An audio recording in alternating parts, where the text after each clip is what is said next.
The blood on her face does not belong to her. Brenia is 26 years old, and she can feel it stiffening against her skin in the cold air. She tastes metal as her lips split. She smells smoke from her burning village, mingling with the sharp iron stench of the slaughter that ended 3 hours ago. Until sunrise this morning, she was queen of the Nervi, wife of King Botanatus, mother of 2 sons, priestess of the sacred grove, the most powerful woman in a nation of warriors that had never known defeat. Now she kneels in the mud beside 600 other women. Her royal torque has been torn from her throat. Her ceremonial garments hang in shreds, exposing her body to the February wind. Her wrists are bound behind her back with rope that bites into her flesh every time she shifts her weight. Roman soldiers move among the captives with the practiced efficiency of men who performed this task countless times before. They separate the young from the old, the beautiful from the plain, the valuable from the expendable, and they are coming for her. She knows this because a Roman officer has been watching her since the sorting began. He stands apart from the rank-and-file troops, his armor marking him as a legatus, a legion commander, one of the most powerful figures in the Roman military hierarchy. His face is handsome in the way predators are handsome, sharp, controlled, and utterly devoid of mercy. He has not spoken to her. He has not approached. He has only watched. And his attention is worse than anything the common soldiers might do. He begins walking toward her. "This one," he says. His Latin is precise, educated, the accent of Roman aristocracy. "The queen, bring her to my tent. Clean her, but do not clothe her. I wish to examine what we have taken." A soldier steps forward to seize her. She does not resist. Resistance here means death, and death would mean abandoning her sons, who are somewhere in this chaos, who might still be alive if she can find a way to protect them. But as she is pulled to her feet, she sees something that stops her heart. Her husband's head is mounted on a Roman spear, displayed at the edge of the prisoner enclosure, so that every captured Nervian can see what has become of their king. Botanatus is dead, the man she has loved since childhood, the father of her children, the king who swore to defend their people, dead and exhibited like a trophy for Roman amusement. She does not scream. She does not cry. She locks the grief deep inside herself, in a place where it cannot interfere with what she must do next, because now she understands something that changes everything.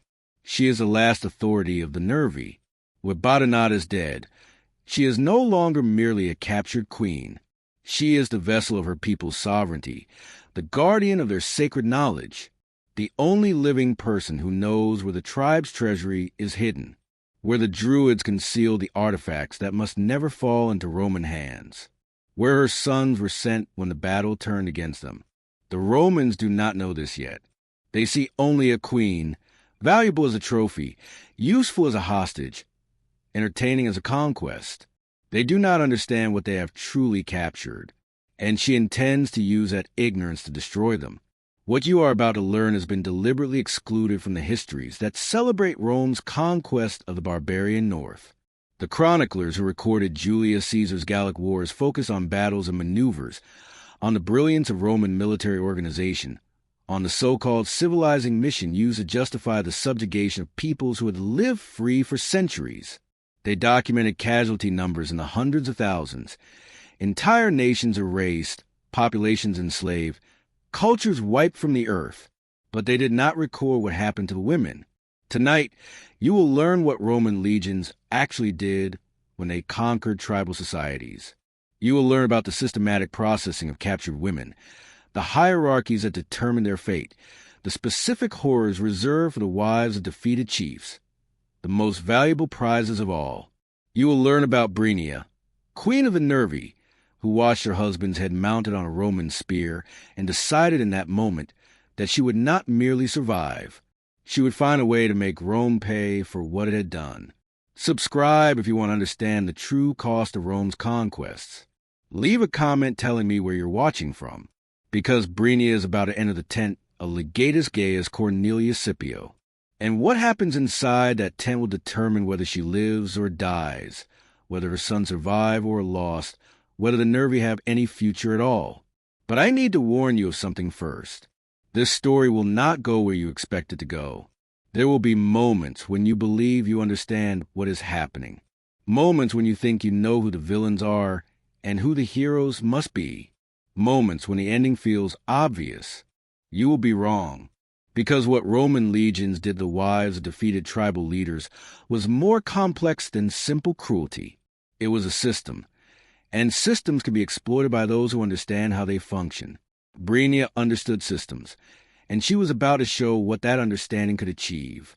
The tent of Legatus Gaius Cornelius Scipio was larger than the home Brenia had been raised in.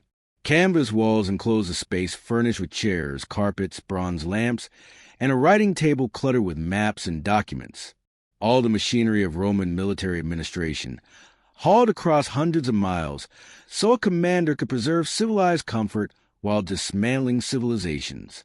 She was escorted inside by soldiers who placed her at the center of the tent, then withdrew to stand guard at the entrance. She was alone with the legatus. Scipio circled her slowly, inspecting her the way a man might inspect a horse he intended to buy. "The queen of the Nervi," he said, "wife of Botanatus, who killed 3,000 of my men before we finally brought him down. Mother of 2 sons who have conveniently disappeared. We are still searching." He stopped in front of her, meeting her gaze. "And priestess of your people's sacred grove. That detail interests me most." She said nothing. Let him speak. Let him reveal what he knew, and what he did not. "The Druids performed their rites in that grove," he continued. "They kept records there, artifacts, wealth accumulated over generations. My scouts found the grove, or what remained after your people burned it, but they found nothing of value, only ash and bones." Still she remained silent, which tells me the Druids moved their treasures before we arrived. And the only ones who would know where they were taken are the Druids themselves, who died defending the grove, the king who now decorates a spear outside, or the queen. He smiled. I am a woman," she said. "The Druids did not share their secrets with women. The Druids made exceptions for queens who were also priestesses. Your own traditions confirm this. You were initiated into mysteries forbidden to ordinary women." He was well informed. Too well informed. Someone had told him things only a Nervian should have known. "What do you want?" she asked. "I want the Druid treasures. I want the tribal treasury your husband concealed before the battle. I want the location of your sons, heirs to a throne that no longer exists, but who may still be useful as hostages." He paused. "And I want your cooperation willingly, rather than through persuasion. And if I refuse, then I persuade you. There are methods at work on almost everyone, given sufficient time and imagination. I would prefer not to damage you. Undamaged queens are more valuable, but I will have required. What do you offer in return for my cooperation?" The question startled him. She saw it in the brief change in his expression. He had expected begging, defiance, or silence. He had not expected negotiation. You are not in a position to negotiate. Everyone is always in a position to negotiate. I possess information you want. You control my survival and my children's survival. That is the foundation of an exchange. The exchange is simple. You tell me what I want, or I hurt you until you do. That exchange destroys the value of what I am offering. Torture produces unreliable information. People say, whatever will end the pain. If you want precise locations of treasures and children, you need my genuine cooperation, not words dragged out through suffering. Scipio studied her with renewed interest. "You've given this thought. I had 3 hours in the mud watching your soldiers divide prisoners. That is a long time to think. What do you want in return for the information?" "My sons' lives, not their freedom. I know that is impossible, but their lives. Assigned a household service where they will be fed, sheltered, and allowed to reach adulthood. That could be arranged. And my own life, not liberty, not comfort, simply life, assigned to duties that do not involve the special entertainments I know await captured queens. You know about that?" Your soldiers are not discreet. They discuss what happens to valuable female prisoners. The centurion who bound my wrist described in detail what awaited me if I did not cooperate with whatever was demanded. Scipio fell silent for a moment. When he spoke again, his voice had changed, less predatory, more transactional. If your information proves accurate, I can guarantee your son's survival. I can assign them to my own household, where they will be treated as valuable property rather than expendable labor. And me? That is more complicated. A queen of the Nervi is a significant trophy. There are expectations regarding how such trophies are displayed and used. He paused, weighing possibilities. But there may be alternatives, depending on how valuable your information turns out to be. I need more than may be. I need concrete assurances before I reveal anything. You are negotiating as though you possess leverage, he said. You do not. I hold the only accurate knowledge of treasures worth years of your soldiers' wages. I know where my sons are hidden, locations your search parties will never find without my guidance. I can give you information that is true or information that is false, and you will not know what you have received until your men have spent weeks chasing shadows. She met his gaze without flinching. I have leverage. The only question is whether you are intelligent enough to recognize it. A long silence followed. Scipio's expression revealed nothing. Then he laughed. It was not a cruel sound. It was the laughter of a man surprised and genuinely entertained. I have subdued 6 tribes in 4 years, he said. I have processed thousands of prisoners, chiefs, warriors, priests, queens. None of them have ever spoken to me, as you just did. Perhaps none of them understood their situation as clearly as you do. Perhaps. He crossed his desk, poured wine into 2 cups, and brought one back to her. Her hands were still bound. He raised a cup to her lips so she could drink. Tell me about the treasury. If what you say proves accurate, we will discuss terms for everything else. She drank. Then she began to speak. But she did not tell him the truth. She offered a version of it, accurate enough to be confirmed quickly, inaccurate enough to cost him time and resources in the long run. The treasury was hidden, yes, but not where she claimed. The direction was correct. The distance was not. By the time his men uncovered the deception, she would have created possibilities that did not yet exist. She was playing a game Scipio did not realize had already begun, and she intended to win. At this point, it is necessary to pause and explain how Roman legions handled captured women. Without this context, it is impossible to understand what Brennio was navigating. When a tribe was conquered, its women became property of the Roman state. The fate of that property followed a strict hierarchy based on perceived value. At the bottom were common women, farmers' wives, craftsmen's daughters, the ordinary population of the defeated people. These women were sold in bulk to slave traders and dispersed throughout the empire. They became field laborers, household servants, prostitutes in roadside establishments. Whatever use buyers assigned to them. Above them were skilled women, weavers, brewers, those whose craft knowledge made them more valuable than untrained labor. These women were sold individually, often at high prices, to buyers seeking specific abilities. Above them were noble women, the wives of warriors and lesser chiefs, women whose social standing translated into assumed quality. These were frequently kept by officers as personal servants or concubines, or sold to wealthy Romans seeking exotic companions. At the top were queens and princesses, the wives and daughters of tribal kings. These were the highest value captures, trophies that most visibly demonstrated Roman dominance. A queen in chains symbolized the total submission of a conquered nation. Even the highest rank in barbarian society meant nothing before Roman power. Queens were displayed in triumphs, the ceremonial marches through Rome, celebrating military victory. They were given as gift to powerful men, proof of the giver's access to rare prizes. Some were kept alive for years, their continued existence serving as an enduring reminder of Rome's supremacy. But queens also endure horrors denied to lesser captives. Because they embodied sovereignty, their degradation had to be absolute and public. They were stripped of all symbols of status, jewelry, garments, insignia. They were renamed with Latin names that erased their former identities. They were compelled to perform acts of submission, meant to demonstrate acceptance of Roman authority. They were made available to their captors in ways designed to maximize humiliation. The special entertainment Brenia had mentioned was recorded in sources Roman historians later sought to bury. Captured queens were often assigned to officers' quarters under the guise of hospitality, a euphemism for systematic intimate use by whomever the commander chose to reward. They might serve dozens of men over weeks or months, their former status adding novelty to what would otherwise be routine abuse. This was the fate Brenia was trying to escape. This was the system she sought to manipulate. This was the horror waiting for her if her gamble failed.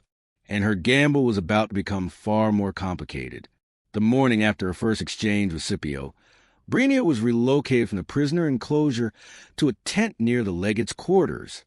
It was a servant's shelter, small, uncomfortable, constantly guarded, but offered privacy, and privacy had value. She was also issued clothing, not her ceremonial garments, which had already been taken as trophies, but a plain tunic that covered her body and offered modest protection from the February cold. The clothing was a message. She was not yet being treated as ordinary seized property.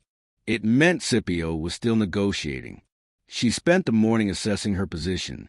The false direction she had given about the treasury would require time to confirm. Scipio would dispatch soldiers to the location she had described. They would search. They would find nothing. And then he would return demanding the truth. She had perhaps 3 days before that moment arrived. 3 days to locate her sons.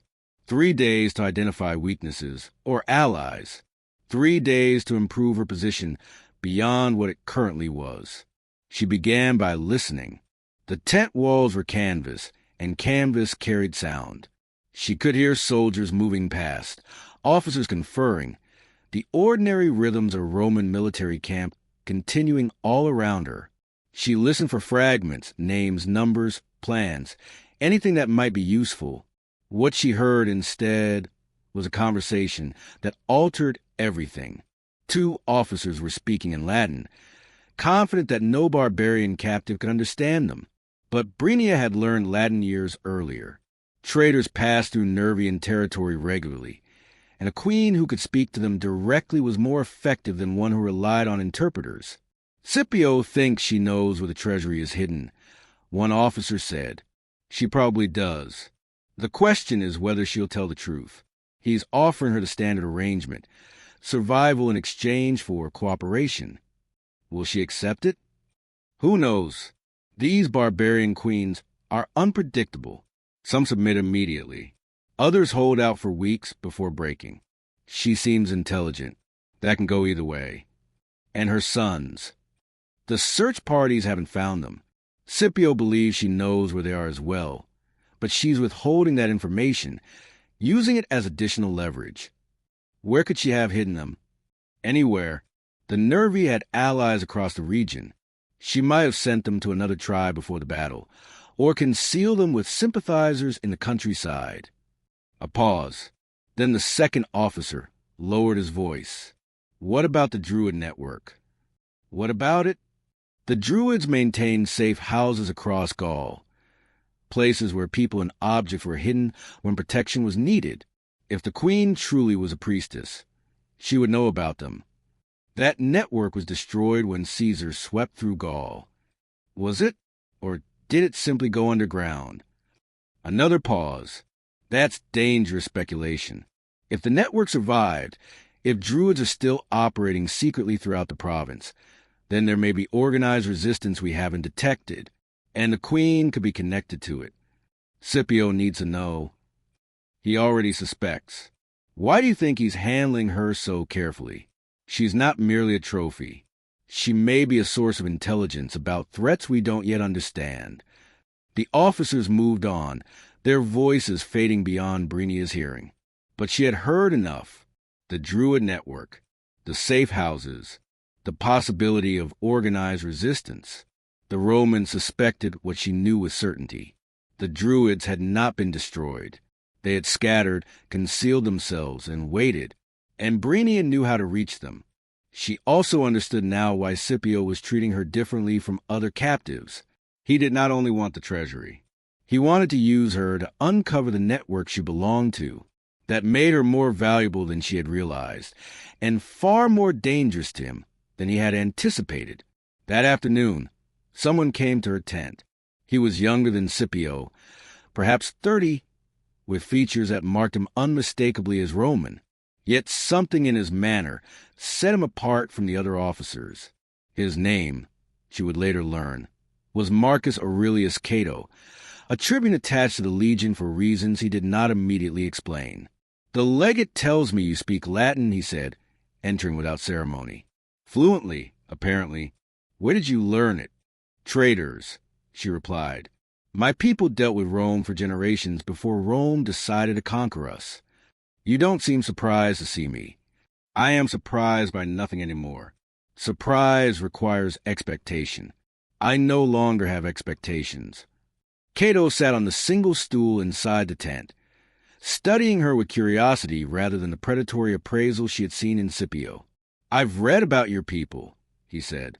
"The Nervi. Caesar wrote that you were the bravest of the Belgi, that you refused negotiation or surrender, that you nearly destroyed his army before he managed to defeat you." "We did not nearly destroy his army," she said. "We annihilated 2 legions completely and shattered 3 others into remnants. He rebuilt with reinforcements and returned to complete what we had begun. You know Roman history. I lived it." She did not look away. "My father died fighting Caesar. My first husband fell against Scipio's predecessor. My second husband, the one whose head now stands on a spear outside, was killed yesterday." She held his gaze. "I know Roman military history better than most Romans, because my family has paid for it with blood. And now," Cato said quietly, "you are a prisoner bargaining for survival with a man who intends to extract everything you know before disposing of you." "That is accurate. What if I told you there was another possibility?" Suspicion rose immediately. Nothing about this felt right. A young tribune appearing with an offer that diverged from Scipio's intentions. "I would ask what you expect in return. Confirmation of something I suspect but cannot prove." Cato leaned forward. "The Druid network. Does it still exist?" She said nothing. "I am not asking because I wish to destroy it," he continued. "I ask because I belong to a faction in Rome that believes our current strategy in Gaul cannot be sustained. Terror alone cannot hold this province indefinitely. At some point, there must be accommodation, integration, something beyond endless conquest and repression. Romans who want peace with the people they conquer? That group is small," he admitted, "but it exists. And we believe that opening contact with whatever remains of the Druid network could be the first step toward a different relationship between Rome and the peoples it has subdued. You want me to betray my people by revealing their secrets to Romans who claim to desire peace, but who may simply wish to complete the destruction Scipio has begun. I want you to consider whether there is a future that does not end with your death and your son's enslavement. And if I refuse, then you remain in Scipio's custody, subject to his methods until he extracts what he wants, or breaks you in the process. The end result is the same. The only variable is how much suffering precedes it." Brenia remained silent for a long moment. Cato was either speaking truthfully or executing a careful manipulation designed to extract what torture could not. She had no way to know which. But she had learned something critical. There were divisions within the Roman command, different ambitions, conflicting objectives, tension she might be able to exploit. "I will consider what you've said," she told him. "Do so quickly," he replied. "Scipio's patience is limited, and my ability to offer alternatives depends on acting before he commits to a final course." Cato left. Brenia sat alone in the quiet of the tent, thinking. She had believed she was playing a single game, negotiating with Scipio for survival. Now she realized a second game was unfolding around her, one with stakes she did not yet fully understand. The question was which game offered better odds of saving her sons and exacting a price from the men who had destroyed her people. She did not yet know the answer, but she was beginning to see possibilities she had not seen before. Before continuing, there is something important to understand. Everything described so far, the capture, the negotiation with Scipio, the visit from Cato, occurred within the first 36 hours after the Nervi were defeated. Brenia was operating through shock and grief, improvising under extreme pressure, attempting to assemble a strategy from fragments of information and shrinking options. What happened next transformed the situation entirely. On the morning of the second day, Scipio's soldiers returned from their search for the treasury. They had found it, not where Brenia had claimed it was hidden, but they had found it nonetheless, using methods she had not anticipated. They carried a map, a detailed map marking the true location of the Nervian treasury, the Druid artifacts, the safe houses she believed were secret, a map that could only have been created by someone who possessed the same knowledge she did. Someone had betrayed her people. When Scipio summoned her to his tent and placed a map before her, she recognized the handwriting in the margins immediately. It belonged to her brother, Kadok, her younger brother, captured in the battle, the brother she had assumed dead or enslaved alongside the other warriors, the brother who knew nearly everything she knew about the tribe's secrets, the brother who had been initiated into the Druid mysteries with her, Kadok, who had evidently traded everything he knew for whatever Scipio had offered in return. "You deceived me," Scipio said, his voice controlled, flat with restrained fury.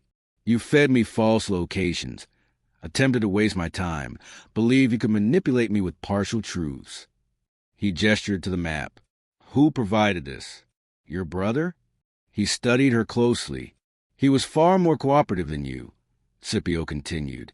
"Or perhaps simply more realistic about his circumstances. What did you offer him?"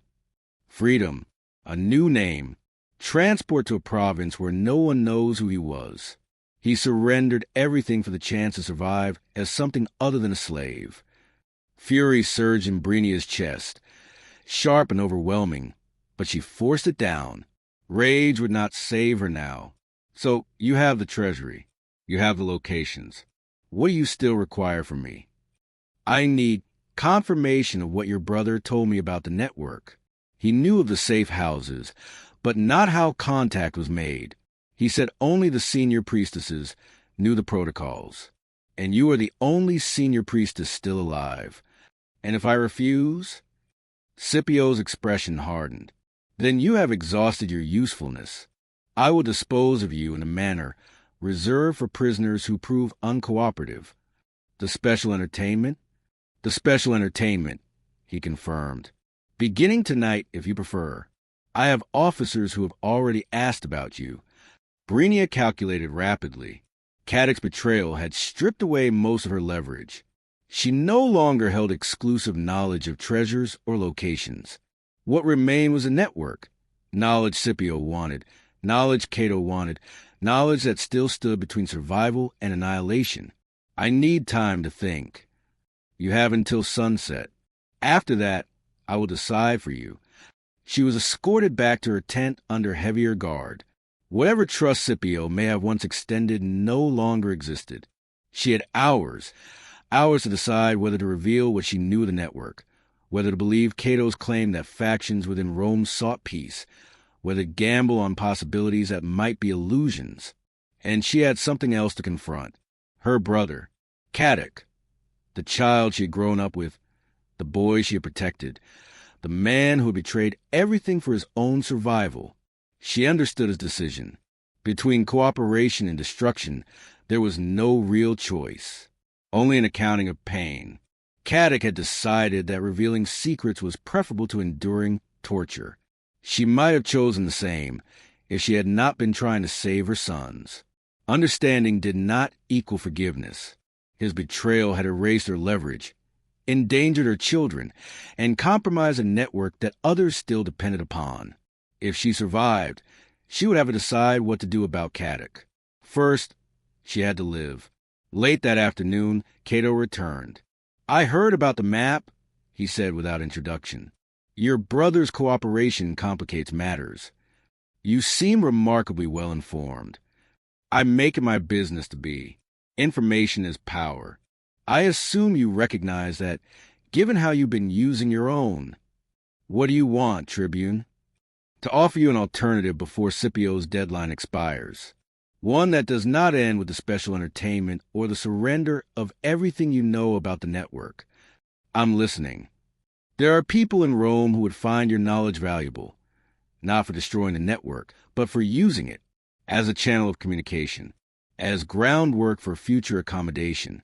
They would pay well for access to someone capable of making introductions, facilitating contact, bridging the gap between Roman authority and Gallic resistance.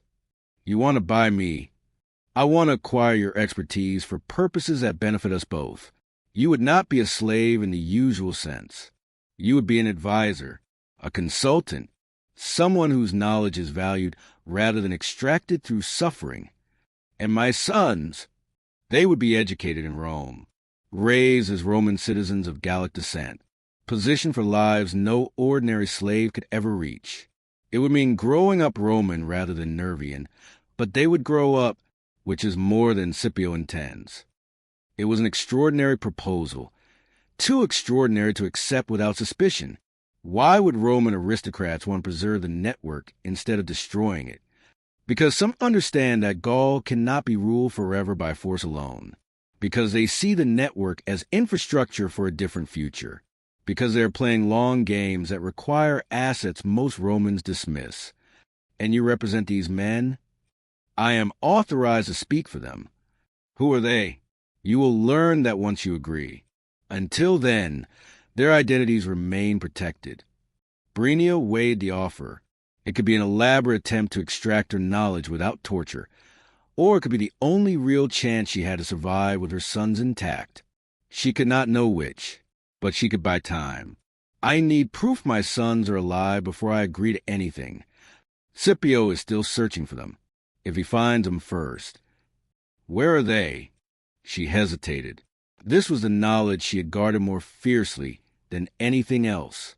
If I tell you, she said carefully, can you reach them before Scipio does? I have resources Scipio does not know exist. Swift riders, local allies, people who can move through regions Roman patrols cannot penetrate. She watched him closely. This could be a deception. You could be working with Scipio, offering a softer path to extract what torture cannot. It could be, Ko replied evenly, but your time is running out. Your choices narrow with every passing hour. He met her gaze. Your sons are hidden somewhere. If Scipio finds them, they become his leverage. If I find them first, they become safe, and you regain the ability to negotiate from strength rather than desperation. He was right. She knew it, yet trusting him meant staking everything on judgment she could not fully confirm. She made her choice. There's a farmstead 3 days' ride north. The farmer is named Lugerix. He served my husband as a scout before the battle. When we knew defeat was certain, my sons were sent to him. He was instructed to take them across the river into territory the Romans have not yet reached. Were instructed? Ko asked. You don't know if he succeeded? I was taken before I could receive confirmation. They may still be at the farm. They may already be across the river. She hesitated. I don't know where they are now. Only where I sent them. Ko nodded once. I'll dispatch riders tonight. If your sons can be reached, we'll have them within 3 days. And if Scipio learns what you're doing, then we both face consequences. But Scipio is occupied with recovering the treasury and dismantling the network.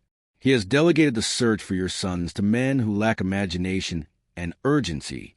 We have a window. She studied him. How do I know you will help them?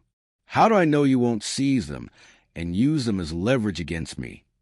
You don't, he said calmly. You are trusting me because the alternative is trusting Scipio.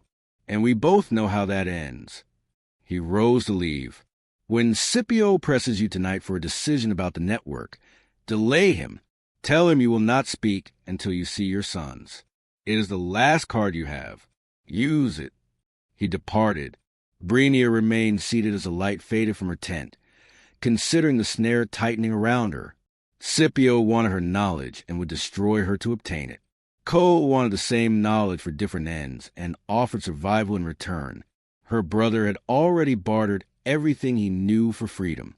Her sons were beyond her reach, their fate resting on strangers she could neither command nor see. And the sun was sinking. Scipio summoned her as the final light drained from the sky.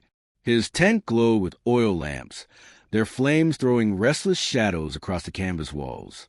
Maps and documents lay spread across his desk, including, she noticed, the map her brother had supplied. Guards flanked the entrance. Everything about the scene conveyed conclusion. "Have you decided?" Scipio asked. "I have," she replied. "I will reveal nothing about the network until I see my sons and confirm they are alive and protected." Scipio's expression hardened. "That is not among your choices. It is my only one. The knowledge of the network is the final thing I possess of value. I will not trade it for promises that may never be honored. Bring me my sons. Let me see them alive. Then I will tell you what you want. They are being sought. When you find them, you will use them against me regardless of my cooperation. Until they are in custody, I can verify. My only protection is retaining value. Threaten me with pain, and you will gain nothing but lies." Scipio studied her in silence. She could see the calculation unfolding. The cost of breaking her versus the worth of what she knew, the balance between certainty and waste. "You are wagering that I desire the network more than I desire your destruction," he said. "I am wagering that you are a practical man," she answered. "Practical men do not squander valuable assets for emotional satisfaction." A long pause. "Very well," Scipio said at last. "I will intensify the search for your sons. When they are found, you will be allowed to see them. If you cooperate afterward, I will honor reasonable terms regarding their treatment. And if they are not found, then you will have proven that your remaining value extends no further than what you, or your brother, have already disclosed. At that point, there will be no justification for treating you as anything other than ordinary captured property. I understand. I trust you do." Scipio gestured to the guards. "Return her to her tent. Double the watch. She speaks to no one without my permission." She was led away, aware that she had bought time, yet uncertain how much, or whether KO's riders would reach her sons before Scipio's search parties. Everything now depended on a race she could not control. 3 days passed. 3 days of waiting, of straining to catch conversations through canvas walls, of attempting to read meaning in the movement of guards and the faces of soldiers delivering her food. 3 days in which she did not know whether her sons were safe, whether KO's offer was sincere, whether Scipio was orchestrating the special entertainment reserved for uncooperative prisoners. On the 4th day, Ko arrived at her tent. His expression conveyed everything before he spoke. "We found them," he said, "both alive, both unharmed. Lugerix had already moved them across the river. My riders intercepted them 2 days north of Roman-controlled territory." Relief struck her physically. She had to sit to prevent herself from collapsing. Where are they now? Being escorted south along routes that avoid Roman patrols. They should reach a secure location near Rome within 2 weeks. After that, he paused carefully. After that, their future depends on what happens here. What do you mean? Scipio's search parties discovered the farmstead. They found Lugerix. KO's tone was measured. He has been questioned at length. He revealed your sons had been there, but they departed before the soldiers arrived. Scipio now knows they are beyond his grasp, which means you have lost leverage over him. Yet you retain value to the people I represent. Your knowledge of the network, the contact protocols, the safe house locations your brother did not know, all remain valuable. Scipio will demand I reveal everything now, she said. Yes, but you will not be here when he demands it. Brenia's eyes narrowed. What do you mean? I have arranged your transportation. Tonight, you will be moved from this camp into custody beyond Scipio's control. By the time he realizes you are gone, you will be as unreachable as your sons.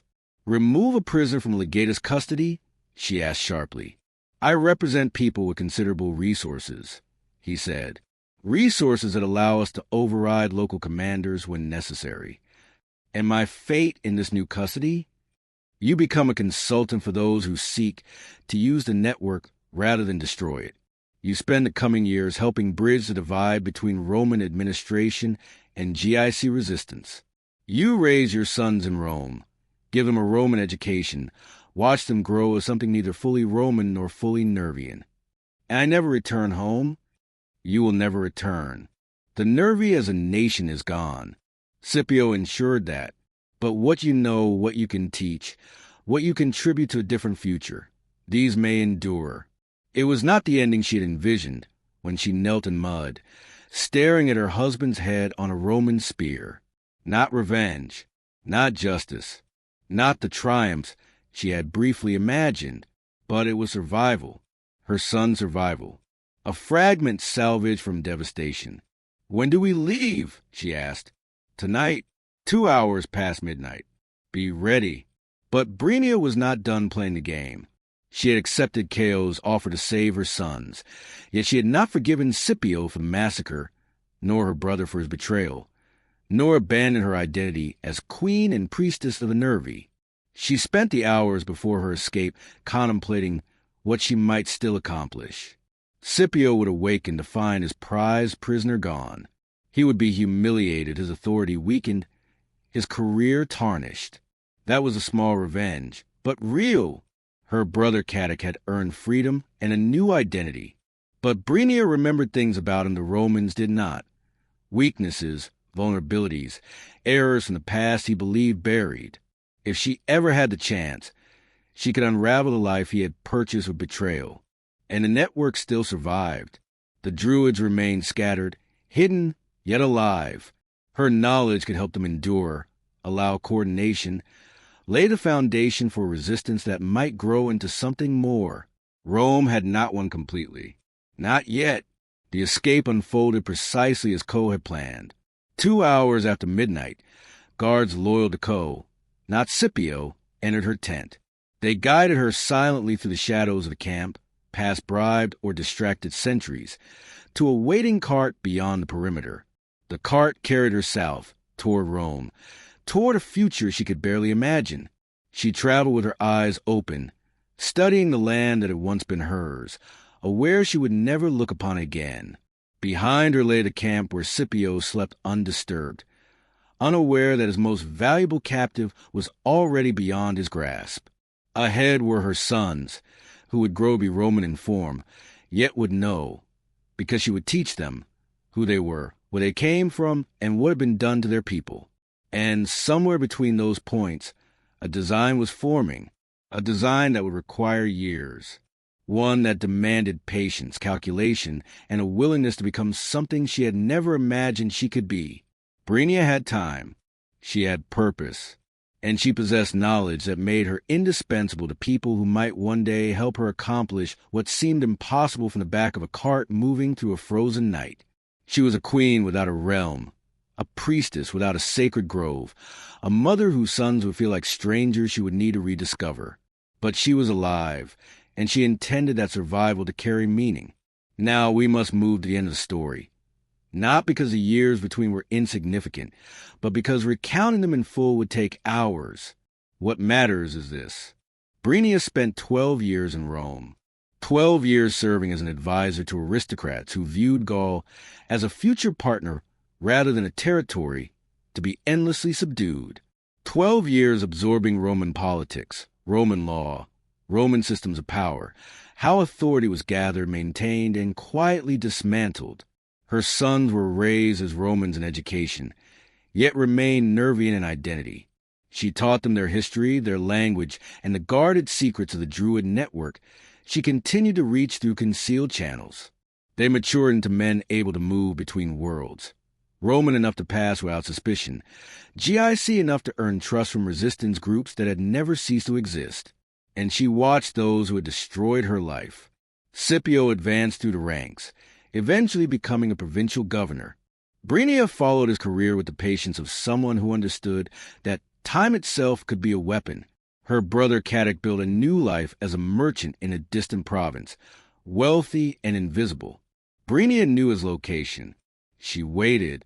The Druid network endured. What had once been scattered survivors slowly became a coordinated underground, bound together by contact protocols Brenia had preserved and communication methods she refined during her years among the Romans. The moment came in the 12th year. Scipio's province was struck by crisis, a tax revolt threatening to erupt into open rebellion. He needed intelligence. He needed intermediaries. He needed someone who understood the local population well enough to defuse the situation without military force, which would only inflame it further. He required precisely the kind of advisor Brenia had become. The people she served arranged her assignment to his staff. He did not recognize her. 12 years had altered her appearance. She carried a Roman name now, wore Roman dress, and spoke with an accent carefully perfected to erase her origins. She was presented as a provincial specialist, an authority on subject peoples, a woman capable of helping him govern effectively. She studied his face for recognition, for the slightest flicker that would mean her plan had unraveled. It never appeared. To Scipio, she was a Roman consultant of middle age, not the young queen who had knelt in the mud years before. She was a tool, not an enemy who had been waiting. She joined his staff. She sat in his councils. She learned his habits, his weaknesses, the points where pressure could be applied, and she passed everything she learned to the Druid network. What followed was catastrophic. The resistance anticipated every Roman maneuver. Patrols were ambushed, supply lines severed.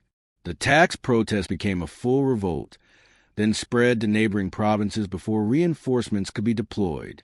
Scipio was recalled to Rome in disgrace.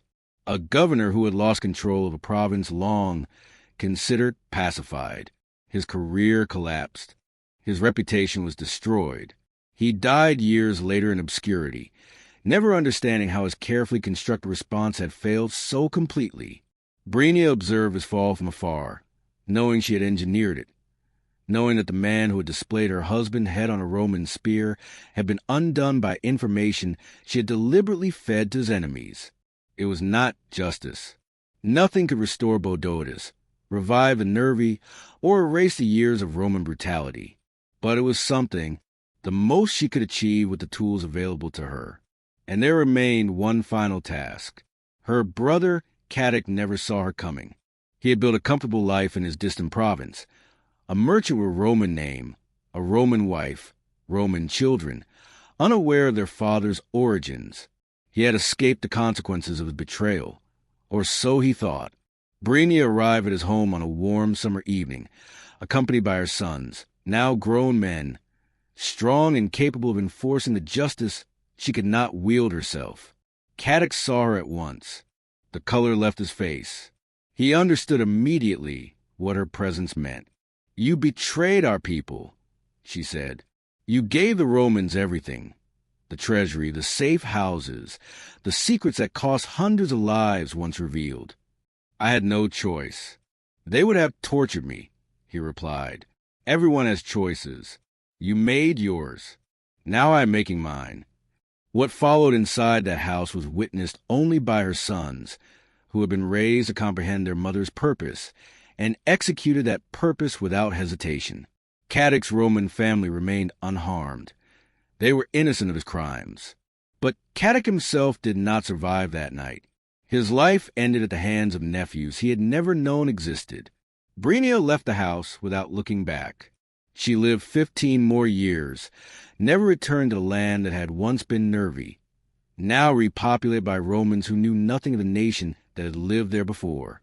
Yet she maintained contact with resistance elements throughout Gaul, offering information and counsel when she could, watching as the network she had preserved endured, resisting Roman authority in ways large and small.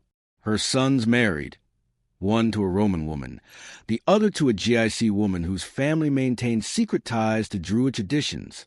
There were grandchildren, children who would grow knowing their grandmother's story, understanding where their blood came from, aware that Rome had destroyed nations but had not extinguished the people who remembered them. Brinia died at 53, in a modest house on the Italian coast, surrounded by the family she had built from the ruins left by Rome. Her final words were spoken in the Nervian tongue, the language she had not spoken aloud for decades, the language she had secretly taught her sons, the language that had survived because she had survived. She had been the last queen of the Nervi. She had not saved her nation, but she had not allowed Rome to destroy her. What you have witnessed tonight is not a simple tale of victimhood. Yes, Roman legions committed horrors against the wives of defeated tribal chiefs. They systematically processed captured women, subjected queens to special humiliations, stripped them of identity, and forced them into degradation. These atrocities must be remembered. But Brinia's story is more than horror. It is one of resistance, of adaptation, of using the tools of empire against the empire that created them. It is a story of a woman who lost everything, yet found ways to fight, to protect what mattered, to exact consequences for her enemies. Rome conquered nations. Rome processed thousands of queens. Most were destroyed just as the system intended, broken, humiliated, discarded. Some, however, found another path. Some learned Roman methods and wielded them against Rome. Some survived long enough to become threats the empire had never anticipated. Brinia was one of them. Not merely a victim, not merely a hero, but something far more complex. A woman who made terrible choices under impossible circumstances, who manipulated those around her for survival and revenge, who achieved outcomes that were neither total victory nor total defeat. Remember her. Remember the queen who knelt in the mud, watching her husband's head displayed on a spear, and decided in that moment that Rome would not have the ending they expected. Remember that conquered peoples are not always passive. Remember that systems of oppression can be navigated, manipulated, and turned against themselves by those willing to learn their rules. Remember the wives of defeated chiefs. Remember the queens. Remember what some of them managed to achieve anyway. Remember Brinia. Remember. Subscribe to uncover more hidden histories. Comment below with your location. Share this with anyone who thinks they understand Roman conquest from the conqueror's perspective. It is incomplete. The victors recorded their own triumphs. But the voices of the conquered, the ones who survived, resisted, and sometimes triumphed in the shadows, were mostly erased. Remember the wives. Remember the queens.